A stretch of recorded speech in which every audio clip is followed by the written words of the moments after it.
বিশেষ করে কেন ফার্মিংয়ে লস হয়, কী কারণ আছে এবং কী কারণ আপনি জানলে আপনি ফার্মিংয়ে সবচেয়ে লাভবান হতে পারবেন তা নিয়ে আজকে আমার আলোচনা। বিশেষ করে আমি গ্রাম অঞ্চলে দেখছি যে অনেকেই ফার্মিং করে খুব লস খায়।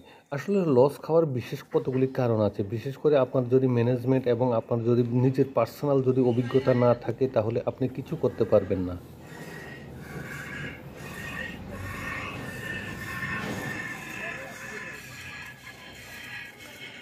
এখন প্রশ্ন হলো যে আসলে নিজের কিছু সিমটম অর্থাৎ যে গাভী কিছু সিমটম দিয়ে থাকে, কিছু সাইন দিয়ে থাকে, ওই সাইনগুলি যদি আপনি সঠিকভাবে না বুঝতে পারেন তাহলে কিন্তু আপনি ফার্মিংয়ে লস খেয়ে যাবেন। এখন আপনি প্রশ্ন করতে পারেন যে আসলে কী রকম সাইন? এরকম সাইন হচ্ছে যে বিশেষ করে যখন গরু হিটে আসে তখন কিন্তু কিছু মুখে ডাকবে বা লেজটা উপর দিকে উঠিয়ে রাখবে বা ঘন ঘন প্রস্রাব করবে বা পায়খানাটা অনেক সময় নরম হয়ে যাবে এবং ওই সময় এবং দুধের পরিমাণটা অনেকাংশে কমে যাবে বা অন্য গরুর উপর লাফ দিয়ে উঠে যাবে। দ্বিতীয়ত বিশেষ করে গরুর যদি জ্বর থাকে তাহলে কানের গোড়ায় যদি হাত দিয়ে দেখেন তাহলে দেখবেন যে ওর টেম্পারেচারটা বেশি আছে, তাহলে আপনি ওইটা আইডেন্টিফাই করে নিতে হবে। তারপরে যে আপনার যে অনেক সময় দেখবেন যে গরু উঠে একবার নামে একবার শোয় একবার দাঁড়ায়, তাহলে এরকম সিমটম থাকলে বুঝতে হবে গরুর পেট ব্যথা আছে। তো এরকম বিভিন্ন কারণ আজকে আছে, ওই জিনিসগুলি আপনাকে যখন পুরো আপনি পারদর্শী হয়ে যাবেন তখন আপনার সবচেয়ে লাভবান হওয়ার সম্ভাবনাটা বেশি থাকে। তো ভিউয়ার্স বিশেষ করে আর যেমন গরুর আপনার যদি নিজের পার্সোনাল কিছু স্কিল না থাকে তাহলে আপনি ডেয়ারি ফার্মিংয়ের লসের রান করার সম্ভাবনাটা বেশি থাকে। আর বিশেষ করে অনেকে বড় বড় শেড বানিয়ে নেন, তারপর কী ব্রিড দিতে হবে এবং কোন ব্রিড সবচেয়ে ভালো। তো আজকে আমি বিশেষ করে আপনাদের দেশি গরু নিয়ে আলোচনা করব। আপনি প্রথমে তো যেহেতু আপনি ফার্মিং করে ভবিষ্যতে কিছু একটা এস্টাবলিশ হতে চান তাহলে আমি আপনাকে প্রথমে রিকমেন্ড করব যে আপনি দেশি গাভী দিয়ে আপনি শুরু করুন। দেশি গাভী দিয়ে শুরু করলে আপনি অনেক লাভবান হয়ে যাবেন, কারণ দেশি গাভী কিন্তু রোগ প্রতিরোধ ক্ষমতাটা অনেক অংশে বেশি থাকে আপনি এবং কি তারপরে ওইগুলি আপনাকে খুব সুবিধা দেবে। তাই বিশেষ করে এগুলি আপনার খাওয়া দাওয়া খুব কম লাগে। তারপরে আপনার এগুলি বিশেষ করে আপনি ভ্যাকসিনটা অবশ্যই করে নেবেন। ভ্যাকসিনটা করে নিলে তাহলে আপনার সুবিধা হবে।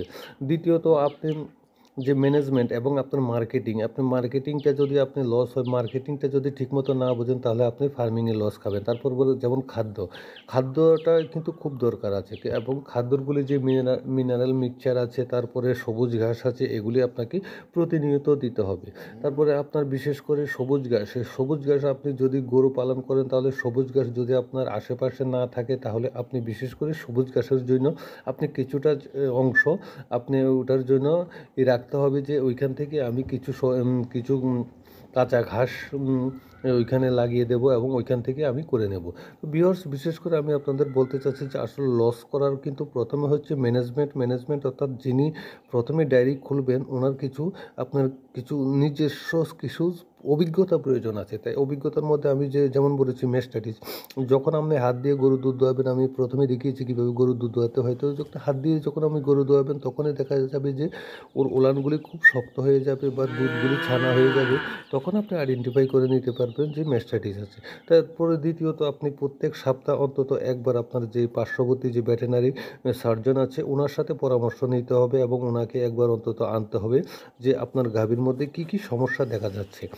তো ভিউয়ার্স আপনারা বিশেষ করে ওই জিনিসগুলি এবং ডাক্তারকে বিভিন্ন প্রশ্ন করতে হবে যে এরকম হলে কী রকম হবে এবং যদি যে নাকের যে জায়গাটা যে কালো জায়গাটা আছে এখানের মধ্যে জল শুকিয়ে থাকে তাহলে কীরকম থাকবে, ভিজে থাকলে কীরকম হবে, গোবরটা কীরকম থাকলে সবচেয়ে ভালো আছে এবং গোবরটা কীরকম হলে গরু সুস্থ আছে তাও আপনাকে বুঝতে হবে। তো বিশেষ করে কাউডং এবং কাউডং দিয়ে ফার্মিং করতেও খুব সুবিধা আছে।